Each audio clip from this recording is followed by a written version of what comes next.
Welcome to SVL Free News and Views for Wednesday, July 18th, and a beautiful day in downtown Statesville in Iredell County. I'm here at Mac Anderson Park. I mean, you can't ask for a better day. The humidity is falling a little bit, and it's a great day to come out and walk. If you haven't been out to Mac Anderson, come on out. You can run, you can walk. There's things to do on the trail, to do exercises, so it's a great thing to do on a great summer day. Hope your summer is going well. I want to thank our sponsors, Mitchell College, Randy Marion, Piedmont Healthcare, Blue Harbor Bank, Fast Fields, Key to Escape, Statesville Family YMCA, McDonald's of Iredell County. Now, I want to start out today with a news item. It's just announced on Tuesday night at the Iredell County Commissioners meeting that Beth Jones, the formerly interim county manager, has been now named to be the permanent county manager. She recently took over for Ron Smith, who went to the Central Carolina Council of Governments, but now he's back as the city manager. So we're going to be having some interviews very soon with both Ron and Beth to learn more about their vision for Statesville and Iredell County. Also, another news item here. I'm right here beside the Iredell-Statesville School Administrative Building, and they're engaged in a project you've heard about, this Chinese exchange student program. In August, the school system will welcome 17 Chinese students who will be coming for the 2018-2019 school year. 11 students will attend Lake Norman High School, and 6 will attend South Iredell High School. There's also a 2-week exchange program for both Chinese students and students from here in Statesville and Iredell County. Tower Bridge International organizer Teresa Cute said students will be here for 2 weeks at a middle school camp called Arts in Action. It's getting them introduced to the culture and planting a seed to come back hopefully for the year-long program. Superintendent Brady Johnson remarked that we've had about 400 students to visit our community from China and had around 100 of our students visit China on an all-expense-paid trip. The trip did not involve tax dollars.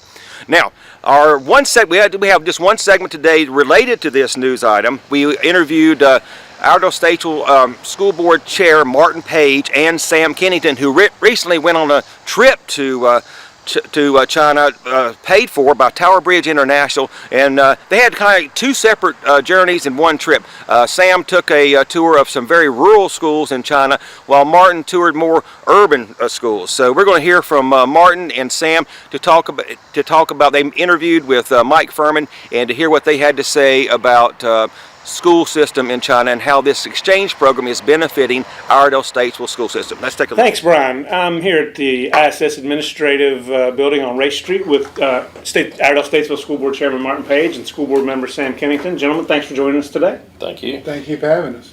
Now, you've both just returned from a 12-day trip to China as part of the exchange program with Tower Bridge International, the partnership with Iredell-Statesville Schools. We're excited to learn about your adventures in China. Mr. Page, tell us a little bit about the nexus for you going on the trip. Well, the entire process of our exchange, and it's an educational exchange, but more importantly, it's a cultural exchange. And so I actually was invited to go due to my relationship with our cats. Mm-hmm. So I got to visit a career center in China. It was very similar to our career center. So that was the starting reason for me to be going over there. It was actually going to be Larry Rogers and I. And then Mr. Kennington came along and he got to go. And we were divided into 2 different groups. Okay. We were kind of the southern group and Mr. Kennington was kind of the northern group. And there's no way you can tell even close to how much we've learned about the Chinese and how much I think they're learning from us when they visit us. So it's been a great partnership, and it was a great adventure for me. Mr. Kennington, we hear a lot about the rigors of Chinese education, much longer school day. They go 6 days a week, some weeks. Were you surprised at, I guess, what you saw in the typical classroom there? Blown away with what I saw in a typical classroom because our teachers would not believe what we saw. I went to one school that was 5,000 students, and these are all middle grade students. The average class size is 50. It's teacher dominated, but there's no discipline issue. The main reason for that is that they don't tolerate it. It's zero tolerance for any discipline. And as you said, the school day is from 8 to 6 p.m. But that's a little misnomer in that they don't have, the schools that I went to did not have a cafeteria. So the students are able to leave campus. So at 12 o'clock, if you can imagine, 5,000 middle school students leaving en masse and getting on their scooters and getting on their bicycles and walking, and parents picking them up, and they left en masse. They came back 2 hours later. Okay. But at 2 o'clock, they were in their seats in their classroom. So they knew exactly when to make sure they were back. And the schools that I were attending, they went 2 Saturdays a month rather. The other thing is that was unique to me, or really hit me, was that beginning in the 3rd grade, every Chinese student there they have 8 classes a day, and one of their 8 classes a day from grades 3 through 12 is English. So they don't take just a year of English or 2 years of English, they take 6, 7, 8 years of English. So that tells you, what they're looking toward from our country, and wanting to be able to, work with us and deal with us. Absolutely. Well, most of the schools, exactly, they look like college campuses. We went the technical school I got to visit with 6,000 students, but they had finished for the year, so there were no students there. Absolutely looked like a college campus, and the automotive shop was 4 stories high. So they built everything up. I mean, they just don't have much land, and it was such just to see what they do. And there's one thing I saw, and I don't know about Mr. Kennington, money's evidently not an object in China for education. The people believe whatever they need, they had. I was shocked in road building. Evidently it's not an issue with money, because they're building huge 4 and 6 lane roads and 8 lane roads over top of roads. So of course their transportation structures, a lot of buses, and bullet trains. Mr. Kennedy talked about a bullet train. The one we rode from Shanghai to Beijing run 185 mile an hour and was smooth as silk. Now, Mr. Kennington, you were in a more rural area. Tell us a little bit about the schools that you saw, and you mentioned also that we could probably learn a little bit from the school architecture in terms of school safety. Well, it's just simply because of the way their buildings are. Like Mr. Page said, they're not spread out like ours are. More of an open campus. Theirs is a very closed campus, and their buildings are, as Mr. Page says, 4, 5, 6 stories high, and it's totally fenced. And there's a security guard out front, and that's the only entrance in. So, as far as security, it's easier. Let's just put it that way to monitor security issues there than it would be on a wide open campus. So that was the one thing that initially you always see. However, there are drawbacks to it, because they go out for PE and all they are on is a concrete slab shooting ball, where at least our kids can get out and run and walk on some trails and things like that. So it's a give and take. I certainly like the open campus of our schools much better. I'm just afraid that, until we can, come to grips with security issues with our schools, what they might be in the future. So that's something that's totally different, is what their campus looks like compared to our campuses. And what about just in terms of the education experience, what you saw in the more rural area? Was that very similar to what Mr. Page saw in a more urban setting? Well, I would like to, every teacher in Statesville, Iredell-Statesville schools, to see, their classrooms, because there are 8 periods a day. Teachers teach 2 periods out of those 8, so that's a real plus. But each of those periods that they teach, the minimum class size is 50. And it's more of a traditional setting. It's straight rows, Mhm. And teacher dominated. And it would have to be with that number of kids. You can't have the interaction that our teachers are able to have with smaller groups. So in 2 periods a day, their teachers in China have 100 students. Our teachers, here in America, have 100 students, but that might be spread over 5 or 6 periods a day. So that's a real big difference there. And the other thing I was mentioning to you was about the lunch. Mr. Page was talking about the cafeterias there in the rural areas. They allowed the kids to leave because the lunch period is 2 hours. And that would be a real shock to our teachers and our parents. I had the pleasure of one day going into a home. The mother came and picked up her daughter, and another person and I were guests there in her home, and she fed us. Like Mr. Page said, though, she drove right down the dead center of the white line. I said, wait a minute, in her Mercedes. I said, wait a minute now, we've got to move over.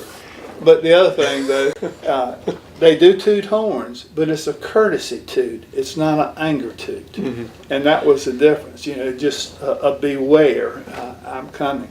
Well, I was just going to say the schools we went to were a lot more like our schools. They were very hands-on classrooms.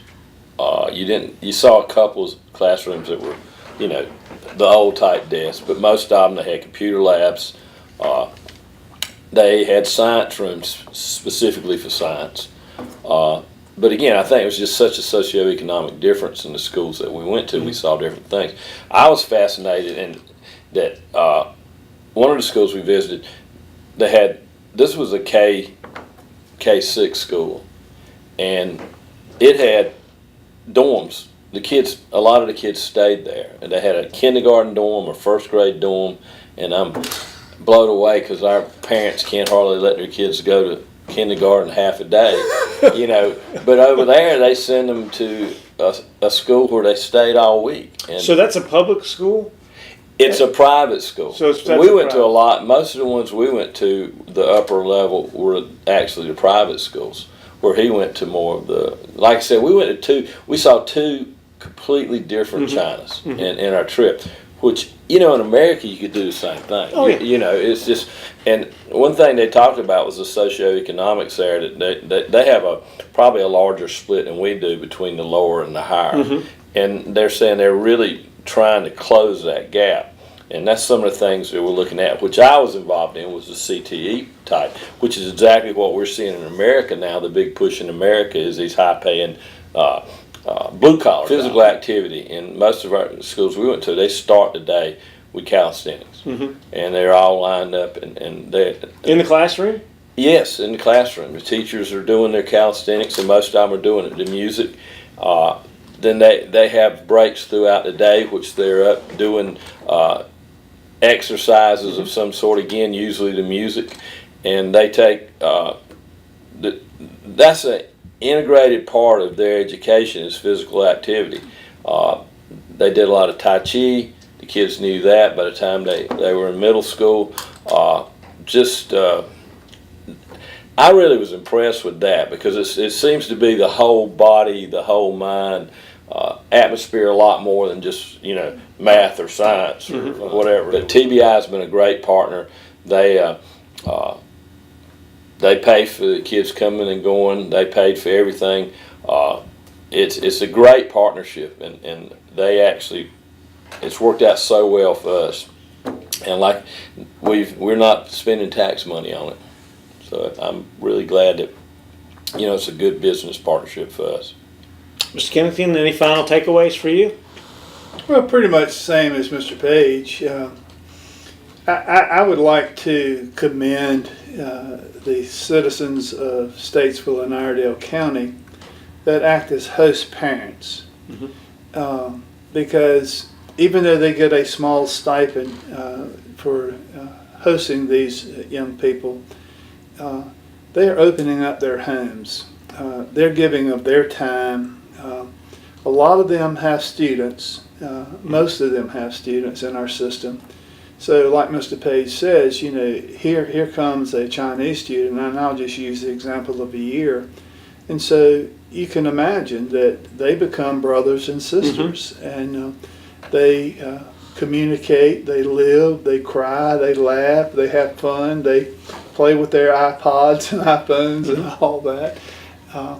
But that parent that acts as a host, that's the key, I think, to the program. Because in China, a parent who is paying a cost to send their child to this program in America never have seen a host parent. So, the trust in this company for selecting these people in America and in Statesville, North Carolina, who will host, is just wonderful. And the reason I say that is because when we landed in Beijing, there was a group of, I'm going to say 12 people, 3 students, like 6 adults, and they had flowers and they had signs because one of the host parents was on the trip to China, and it was the first time they had met. Oh, okay. And I wish you could have seen, our host parent and their parent in China hugging, crying, and they're so gracious in that, they had the roses and they had the gifts. I don't know what the gifts were, but it was the first time they had met. And the Chinese parent was meeting who kept my child for 1 year. Right. Now, can you imagine sending your son over to China and you never meeting that I can parent? dream about it. Well, yeah, it might be good. They're what makes this program special, because and that was one of the things that the TBI people talked about, was the fact that they really liked North Carolina in this area because of the host families. That it become one big family. And we don't know these children that are involved, the children that are over here, or our children that go over there, where they're going to be in 20 years, or who they're going to be in 20 years. And we just hope that in some little way we're taking a step that will make the world a better place. And by, let's face it, China's our, who we do most of our business. I mean, you can't hardly buy anything. Take your typical cell phone for a young kid in middle school or high school, and there's a program that we put on there called WeChat. And so students in Iredell County are in instant communication with their fellow students in China. So, for an old man like me, that's just hard to believe. But for the young people, they don't think a thing about it. They don't think anything about a, 12-hour difference in time. So the communication is there. So, Martin is exactly right. It's just unbelievable what experiences they can get now. And that's the beauty of it, too. My phone chirped at least 50 times last night because I had it on kids and all WeChat. Yeah. So that is the key to what we're doing here. Is if you go back in history, it used to be you lived in your county. My granddaddy probably hardly ever left his county, and then it was the area, the region. Then it was the state, and then we become a national. Economics, and now it's just the world, and these kids talking to someone in China is as simple as it used to be calling your buddy down the street 2 blocks. It's probably easier than when you had a party line. Party line, right? Yeah. Somebody, Miss Jones, get off the phone. I need to use it. Absolutely. Who knows what a party line is? Yeah, I dated myself there, really. You really did. Yeah, you did. No, we didn't have one, but I knew people who did. We had one. Let me tell you, Miss Jones too. Miss Jones, get off the phone. We got to call somebody. Oh yeah. So I would truly encourage you to talk to some of the people in Iredell County who have hosted these students, and I think you will see what the program is all about when you talk with them, because the love that they have for that student that they kept for a year or for 3 months or even the short term 2 or 3 weeks, it's there. And you could get a real good understanding of what it's all about talking to them. And I also want to, because of what's going on right now, throw a lot of accolades to, our teachers. Because we have about 8 or 9 teachers right now that are working with these 11 students in the fine arts field. So they're coming together for the 2 weeks. They're working with these students almost on a one-to-one basis. It's certainly no larger than 1 to 2 is what I saw yesterday. Isn't that what you saw? Pretty close. And so they're going to get to know these students well too. And so it's a good program, and for any of those that are interested in hosting, I think they could call and get up with Teresa Cute, and she would love to talk to you if you want to host some. All right, gentlemen, thank you so much for sharing what you learned, and we appreciate it. Thank you, Mike, for that interview. Very informative, and you heard from both Martin and Sam the benefits they got from going to this trip, learning more about the school system in China, and also how the Chinese want to learn from us what we're doing here in Statesville and Iredell County. They love the area, and they love coming over here to participate in the year-long program and also the 2-week program. So if you have any questions, just reach out to Iredell-Statesville Schools and learn more about maybe a possibility of your child attending this exchange program from Tower Bridge International. Now, if you haven't done it, go out to SVLFreeNews.com and sign up for the email edition. Get your email edition of SVL Free News every morning at 5 a.m. And also, we look forward very soon to interviewing Ron Smith and Beth Jones. So they're both being named. Beth just recently being named as the county manager, and Ron Smith is now the new city manager. So come back on Friday. We'll have more news for you. SVL Free News and Views with Brian About Town.